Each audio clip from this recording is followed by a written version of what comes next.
Hello everyone, welcome back to my channel Simran Rangwani Quant by Simran.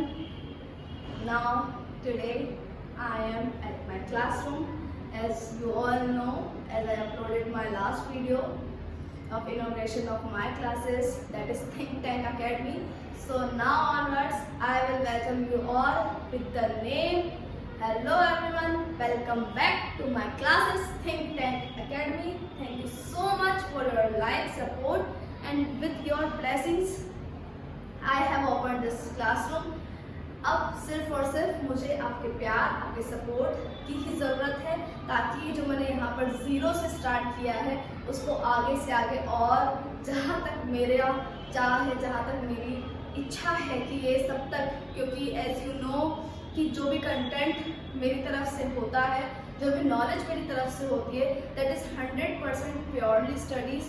और एक चीज़ मैं ये एक और बोलना चाहूँगी कि दिस इज़ नॉट लाइक कि अब मैंने अपना क्लासरूम खोल लिया है तो आप तक वीडियोस नहीं आएंगे। इट्स नॉट लाइक दैट, ऐसा बिल्कुल भी नहीं है। आप तक मेरे वीडियो ज़रूर आएंगे क्योंकि एज यू नो कि मेरा हमेशा से ये रहता है कि जो मैंने बोला है वो मैं 100% करूँगी और उस पर मैं खरी उतरूँ, यही मेरा कोशिश होती है, ये मेरा प्रयास होता है।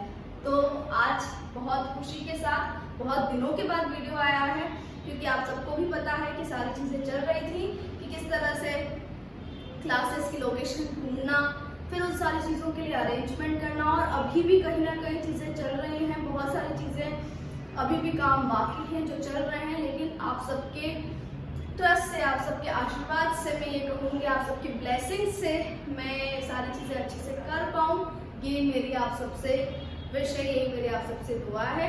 सो ज़्यादा समय ज़ाया ना करते हुए, वेस्ट ना करते हुए आज शुरू करते हैं।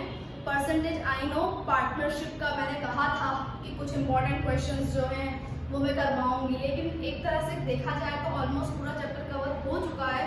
लेकिन जो क्वेश्चंस है वो फिर कभी मेंस के जो क्वेश्चंस है वो फिर कभी थोड़ा टाइम बाद रुक के हम उन चीज़ों को कर लेंगे। आज मेरी इच्छा ये है कि हम एक नया चैप्टर शुरुआत करें और आप देख पा रहे हैं कि वो चैप्टर कौन सा है, परसेंटेज।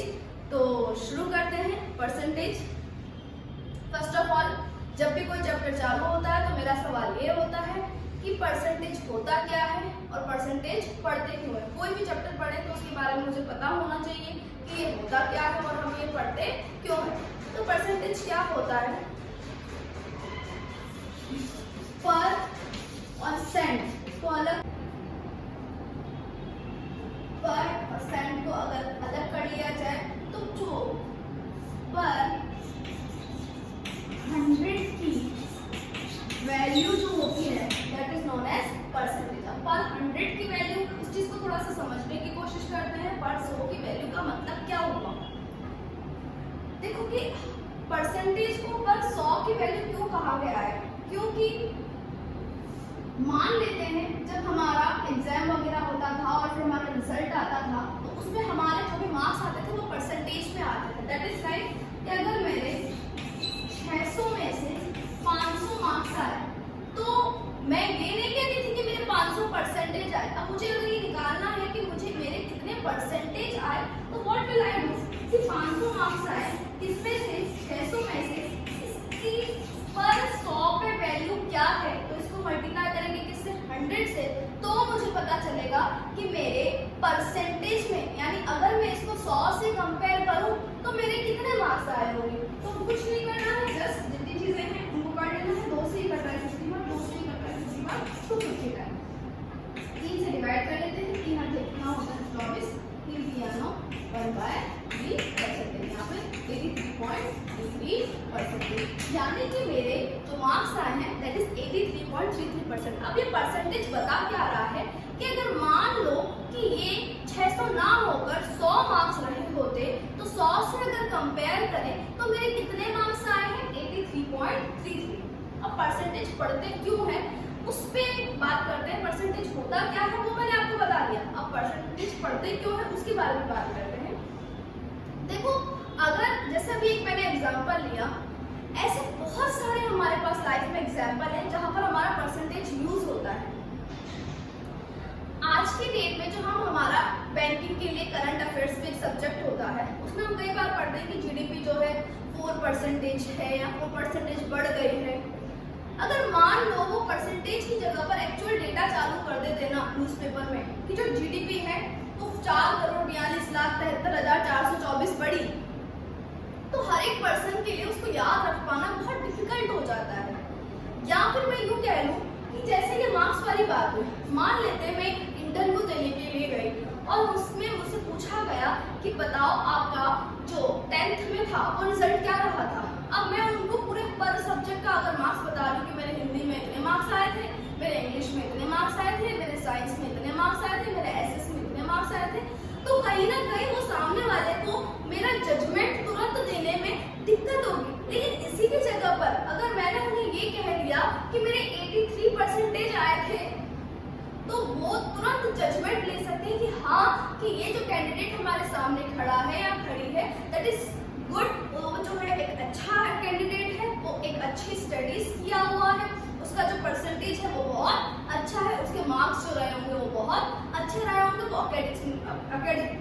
एकेडमिक्स में बहुत अच्छा रहा होगा।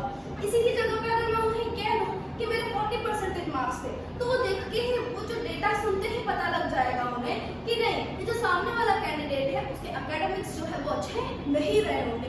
दैट मीन्स चीजों को सिंपलियर करने के लिए, इजी करने के लिए किसका यूज होता है, परसेंटेज का यूज होता है, जो कि क्या होता है, पर 100 की जो वैल्यू होता है उसे हम क्या कहते हैं, परसेंटेज कहते हैं। ये मैंने आपको जो बताया कि परसेंटेज को कन्वर्ट करना हो, किसी भी नंबर को परसेंटेज में कन्वर्ट करना होता है तो क्या करना होता है। लेकिन कई बार सवाल कुछ ऐसा भी आता है कि भाई 20% ऑफ 500, अब 20% ऑफ 500 करना, तो हमेशा ध्यान रखना कि जब भी परसेंटेज साथ में लगा है तो नीचे हमेशा क्या आता है, 100 आता है। ऑफ यानी क्या होता है, मल्टीप्लाई, ऑफ ना भी हो 20% का 500 या मल्टीप्लाई का साइन भी देते तभी कोई टेंशन वाली बात नहीं है। तो 0 0 0 0 करके यहाँ से इसको मल्टीप्लाई कर देंगे, यानी कितना आ जाएगा, 100 मेरा क्या आ जाएगा आंसर, यानी 500 का अगर मैं 20% करती हूँ तो मेरा आंसर कितना आता है, 100। क्या बात समझ में आ रही है कि परसेंटेज क्या होता है और परसेंटेज पढ़ते क्यों है। अब ये जो चैप्टर है परसेंटेज, मैं ये कहूंगी कि क्वांट की जो नींव है, या मैं ये कहूँ अरिथमेटिक की जो नींव है, वो कहीं ना कहीं परसेंटेज चैप्टर जो है वो बनाता है। और नींव स्ट्रांग होना कितना इंपॉर्टेंट होता है वो आपको भी बहुत अच्छे से पता है कि जिस तरह से इमारत खड़ी की जाए और जो बेस है, जो नींव है वही कच्ची है, तो कहीं ना कहीं वो इमारत गिर ही जानी है। एज इट इज हमारे साथ भी, सबके साथ होता है कि अगर हम बाय लक, बाय चांस एकदम ऊपर चले भी गए तो वो कहीं ना कहीं वो टिकने वाली बात नहीं होती। लेकिन हम स्टेप बाय स्टेप हमने मेहनत की, हमने बहुत सारा स्ट्रगल किया और कहीं ना कहीं उस जगह पर पहुंचे, तो उसका जो रिजल्ट होता है दैट इज प्योरली एकदम अच्छा रहता है, जो हमेशा लॉन्ग टर्म के लिए होता है। एज इट इज जो परसेंटेज है वो चैप्टर आपके लिए बहुत इंपॉर्टेंट है। कहीं ना कहीं हर चैप्टर में इसका पार्ट क्या है, इंक्लूडेड है। तो मेरी आपसे ये हम्बल रिक्वेस्ट है कि इसको हम हो सकता है कि 7-8 लेक्चर में इसको कवर करें, या हो सकता है 9-10 लेक्चर्स भी जा सकते हैं, क्योंकि बहुत बड़ा चैप्टर है और मेरी ये विश है कि ये चैप्टर जो है बहुत अच्छे से पढ़ा जाए, बहुत डीपली पढ़ा जाए। तो परसेंटेज का पहले हम बेसिक चीजें जो है वो करेंगे और उसके बाद फिर अरिथमेटिक के जो क्वेश्चंस हैं उस पे आएंगे। परसेंटेज के लिए मेजर रोल जो है निकालने के लिए सबसे बड़ा रोल प्ले करता है इसकी फ्रैक्शनल वैल्यूज। फ्रैक्शनल वैल्यूज क्या होती है, उस चीज को थोड़ा सा हम समझने की कोशिश करते हैं। चलो बात करते हैं फ्रैक्शनल वैल्यूज ऑफ परसेंटेज की। फ्रैक्शनल वैल्यूज क्या होता है उस चीज को समझने की कोशिश करते हैं। जैसे मैं बात करूं कि एक पूरा पिज्जा है, पूरा पिज्जा है, उसमें जरा सा भी किसी ने भी नहीं खाया है, एक पूरा पिज्जा है, तो मैं ये कह सकती हूँ कि वो जो पिज्जा है वो 100% है, उसमें से किसी ने कुछ भी नहीं खाया है, यानी वो क्या है, 100% है। सीधी सी बात है, जब कोई पूरी चीज होती है जिसमें से कुछ भी कम नहीं होता है, हम क्या कहते हैं, 100% है। या एक बॉटल है मेरे पास, वो पूरी भरी हुई है, तो मैं क्या कहूँगी, बॉटल जो है वो क्या बनी हुई है, 100% भरी हुई है। यानी कि यहाँ से कंक्लूजन क्या निकला कि जो एक होता है उसमें परसेंटेज वैल्यू क्या होगी, 100%। जब 100% होता है तो हम उसको क्या कह सकते हैं, कह सकते हैं। इसका यूज कैसे, कहाँ, कब, क्या करना है, वो सारी बातें मैं आपको बताऊंगी। लेकिन आपको अभी सिर्फ और सिर्फ ध्यान देना है कि मैं आपको क्या बताना चाह रही हूँ। यानी कोई भी एक पूरी चीज होती है वो किसके बराबर होती है? 100% के बराबर होती है, 100% के बराबर होती है। अच्छा, अब पिज्जा जो था वो मैंने आधा खा लिया, यानी क्या हो गया वो 1/2। अब आधा खा लिया तो उसको परसेंटेज में 1/2 को नीचे करेंगे 50%। बिल्कुल सही। अच्छा, इसका अगर मैंने 1/3 बार खाया होगा तो क्या करेंगे उसको 33.33% या फिर 33 and 1/3%। मैंने कहा इसका मैंने अगर 1/4 पार्ट खाया होगा यानी 1/4 बार खाया होगा तो कितना होगा 20%। 1/5 बार खाया होगा तो कितना, सॉरी 20% नहीं 25%। 1/5 होगा तो कितना होगा 20%। अब मैं ये लिखती तो जा रही हूँ लेकिन इसका यूज क्या है तो उस चीज को समझने की कोशिश करते हैं। मान लेते हैं एक सवाल आया है कि भाई 100% ऑफ 5। तो मैंने कहा आपको, तो मैंने ये बताया है कि कभी भी परसेंटेज है तो 100% से तो नीचे क्या आएगा 100 मल्टीप्लाई करके क्या होगा 5 क्या आएगा 5। अब ये जो मैंने बताया इसका यूज कैसे करना है, मैंने बोला 100% की वैल्यू कितनी होती है तो 100% की तो मैं क्या लिखूंगी 1 और यानी क्या होगा मल्टीप्लाई इक्वल टू क्या हो जाएगा 5। अब एक बात बताओ कि अगर कोई एक चीज है, एक है तो उसकी परसेंटेज वैल्यू 100% है। अगर वो 2 हो तो कितनी होगी 200%। अगर वो 3 हो तो कितनी होगी 300%। अगर वो 4 हो तो कितनी होगी 400%। यानी कि अगर मान लेते हैं ये जो सवाल आया है वहां पर लिखा होता 400% ऑफ 4 तो मैं 400% कुछ भी करने की जरूरत नहीं, इसकी जगह पे डायरेक्टली मैं क्या लिख दूंगी 4 ऑफ यानी मल्टीप्लाई 4 into 4 यानी कितना हो जाएगा मेरा 16। Are you getting me? क्या आपको बात समझ में आ रही है, क्लियर है? इट मींस ये जो अगर हमने फ्रैक्शनल वैल्यूज याद कर ली तो मेरा जो है काम बहुत कम हो जाएगा, मेरी जो है टाइम की क्या हो जाएगी बचत हो जाएगी, क्वेश्चन जो है बहुत इजीली सॉल्व हो जाएगा। अब इसकी बात करते हैं। मैंने बोला 1/2 यानी कितना होता है 50%। यानी कि कभी सवाल में आ गया होता, इसको रब करके मैं थोड़ा सा आपको एक्सप्लेन कर दूं कि सवाल में अगर आ गया होता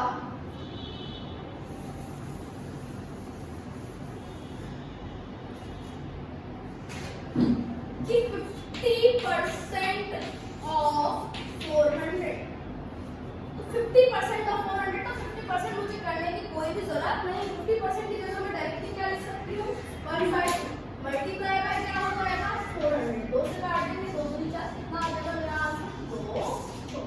क्या बात समझ में आ रही है? Are getting me? क्लियर है सबको?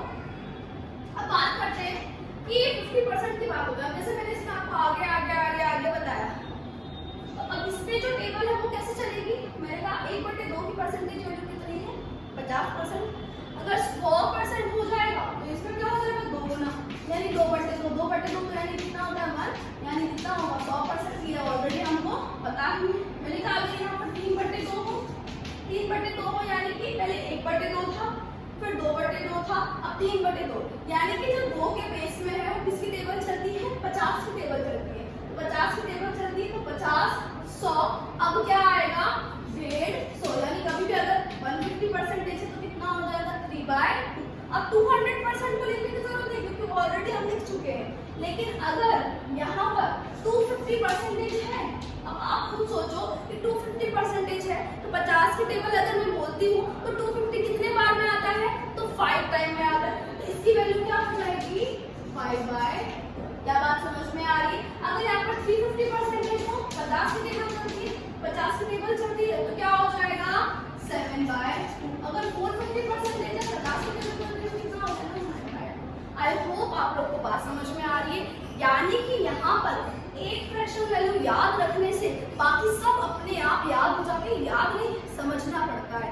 यानी कि 2 के बेस में किसकी टेबल चलती है 50 की टेबल चलती है। और अगर 50 की टेबल चलती है और आपसे कोई पूछ ले बताओ 150% की वैल्यू क्या होगी तो आप देखोगे 50 की टेबल में कितनी बार बोलूंगी 150 बार तो 3 बार बोलने पे आता है। अगर 250 है तो 5 बार बोलने पे आएगा तो 5/2 हो जाएगा।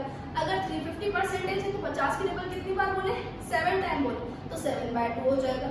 अगर 450% है तो कितनी बार में होगा, 9/2। अगर 550% है तो कितने बार में होगा, 11 टाइम में, तो क्या हो जाएगा 11/2।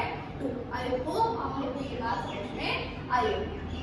इन शॉर्ट अगर कोई ऐसे सवाल आ जाए जिसमें लिखा हो कि बताओ 350% ऑफ 500, तो मैं क्या 350% की जगह डायरेक्टली क्या लिखूंगी, 7 बाय कितना हो जाएगा मेरा 2, और यहाँ पे कितना है 500, 2 से काट देंगे कितनी बार 250 टाइम, मल्टीप्लाई कर देंगे 25 से नुकसान होता है इसका 175, यानी मेरा आंसर क्या आ गया 1750। आई होप आप लोग को बात समझ में आई। चलो 33.33% की बात करते हैं, यानी कि 3 के बेस में किसकी टेबल चलती है, 33.33% की।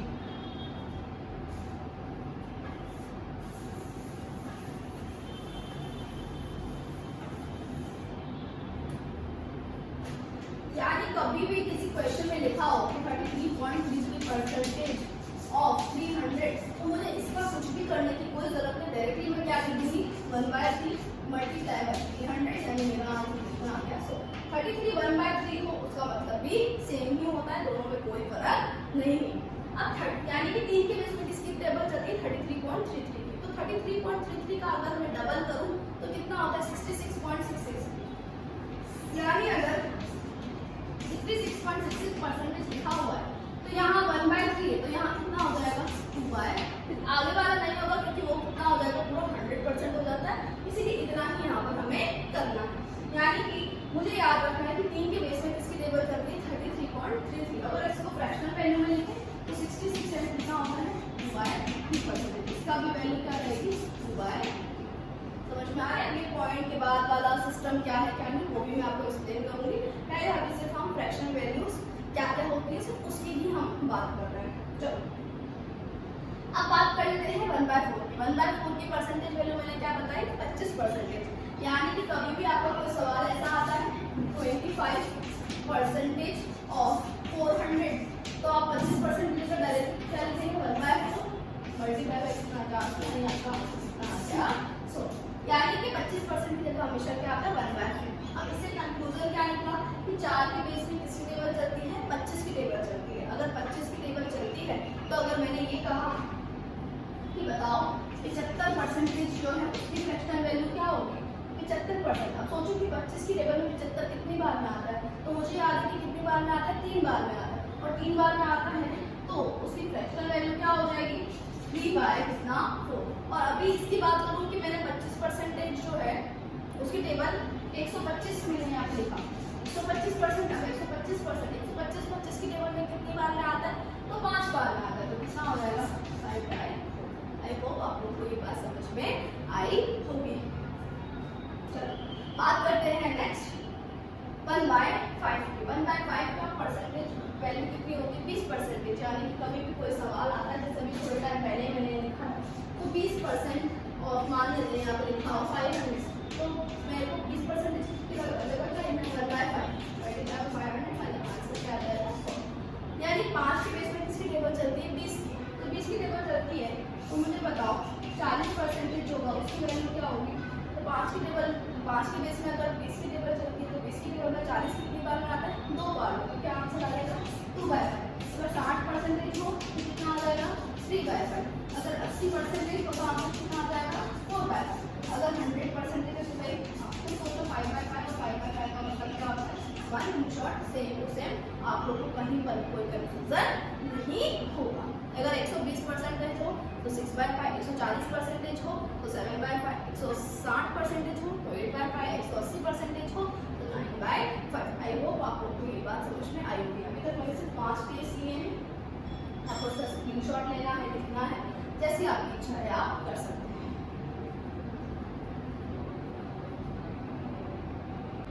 ओके तो अब आगे बेसिस की बात करते हैं, 1/6 की बात करते हैं। अब 1/6 की परसेंटेज वैल्यू क्या होती है, तो वही होती है 16.66% या फिर 16/3%। 1/7 की बात करें तो क्या होती है 14.28% या फिर 14/2%। परसेंटेज।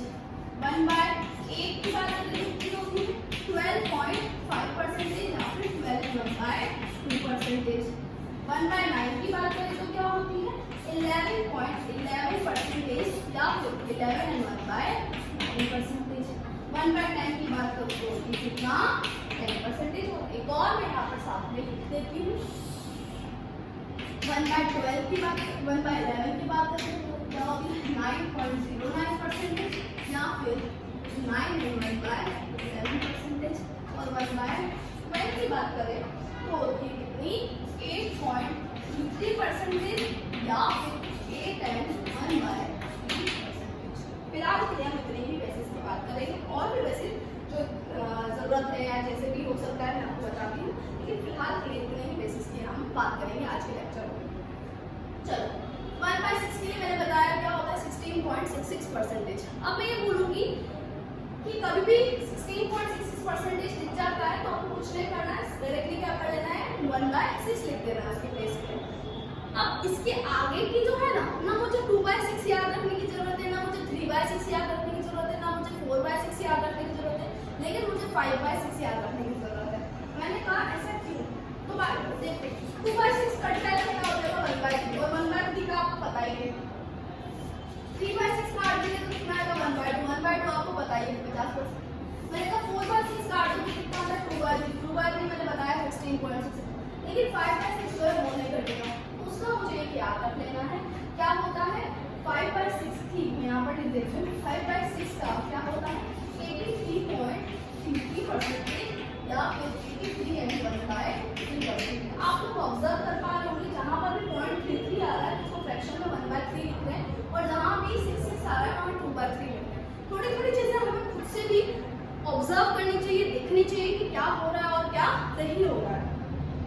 चलो 1/6 की बात करें, 1/7 की बात करें तो क्या होती है इसकी परसेंटेज वैल्यू 14.28% या फिर 14 and 2/7%। यानी सात के बेस में ऐसे याद रख लेना कि किसकी टेबल चलती है 14 की टेबल चलती है, और 14 की टेबल चलती है तो अगर मैं बात करूँ 1/7 का अगर 14.28 है तो 2/7 का क्या होगा, तो भाई इसका डबल कर ले तो इधर 28 है, इधर कितना आ जाएगा 56 आ जाएगा, अगर ट्रिपल कर ले तो 14 दिया कितना होगा 42 हो जाता है, इसका मुझे कितना कर लेना पड़ेगा 3 गुना करना पड़ेगा।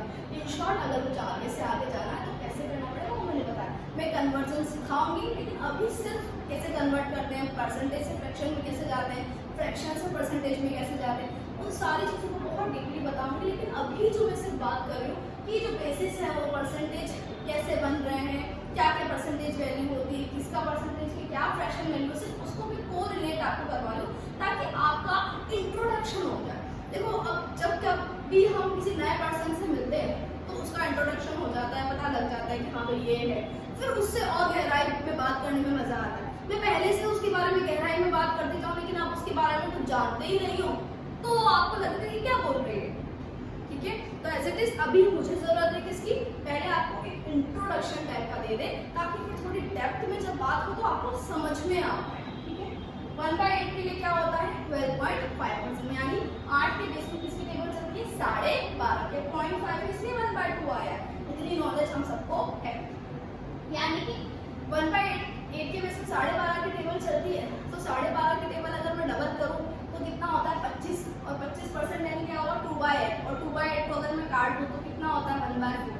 समझ पा रहे हो मैं क्या बोल रही हूँ, और इसका मैं 3 गुना करूँ 3/8 की अगर मैं बात करूँ तो 3/8 अगर इसका 3 गुना किया जाए तो कितना होता है 37.5। इन शॉर्ट इसमें हमारा कैसे कैसे क्या क्या होगा वो हम देखने पड़ेगी।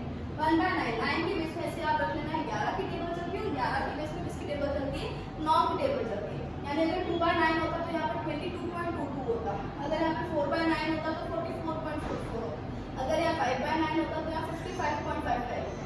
इसकी बात करें 11 के बेस में 9 की टेबल चलती है, अगर यहाँ पे 2/11 होता तो 18.18 होता, अगर यहाँ पे 3/11 होता तो 27.27 होता, अगर यहाँ 4/11 होता तो यहाँ 36.36 होता। इन शॉर्ट ऐसे याद रखोगे तो ज़्यादा बेटर रहेगा। 1/10 का तो बताने की जरूरत है ही, कितना होता है 10%। 1/12 का क्या होता है 8.33%। आई होप आप लोग को यहाँ तक की बात क्लियर होगी।